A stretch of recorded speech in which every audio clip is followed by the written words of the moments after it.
Welcome to our video summary of the building security workshop that we held for MAMFA members. We hope that this video summary would be a little bit more interesting for you than our written report and might entice you to come to our next workshop. So we gathered MAMFA members, so that included building managers, board members, tenant support staff, who came together to talk about security in the context of increasing crystal meth use in Winnipeg. We know that that's a challenge that folks have been dealing with. And we really wanted to have discussion where groups could learn from each other, talk about some of their challenges, and give us as an association some advice on what you need so that we can help you with your security challenges. So first, people got together in groups and they talked about their top security challenges. These are things that I think will be familiar to everyone. One of the biggest things is people coming into the building who aren't meant to be in the building.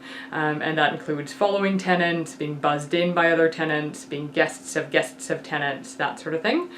People also talked about theft of mail, so having mailboxes broken into, both in multi-unit residential and for single-family homes. And people talked about lockboxes, so some people have lower quality lockboxes that they might have purchased for maintenance staff to get into the building, and those are increasingly dangerous, so people might break them and then they would get the keys for the building.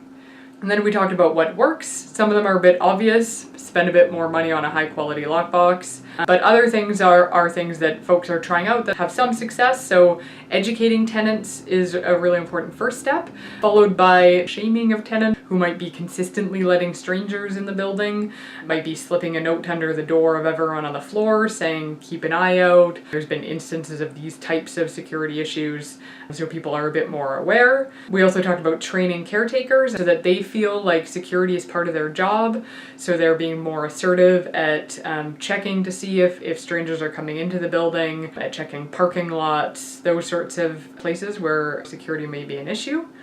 We also talked about building specific security features, so getting video feed systems for buzzers, changing out old garage door openers. Some of the older garage lifts don't have braking systems or good locks, so you want to change those to get the newer ones.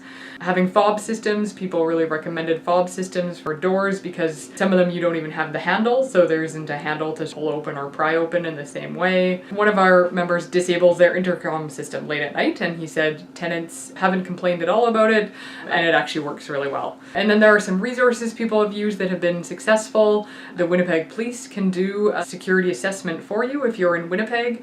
Outside of Winnipeg, there are often other resources through the RCMP or police that can do that. So they'll look at things like lighting, where you have trees that are covering visibility, those sorts of things. Security companies will also do a much more in-depth security assessment where they'll look at camera angles and doors and lock systems. Those cost a bit of money, but maybe worth it in the long run. People also spoke about safer communities being a good resource for us. So if you have criminal activity happening in one of your units, safer communities will come out and actively track that activity and will do the work of putting together an eviction notice and moving that criminal activity out of your building.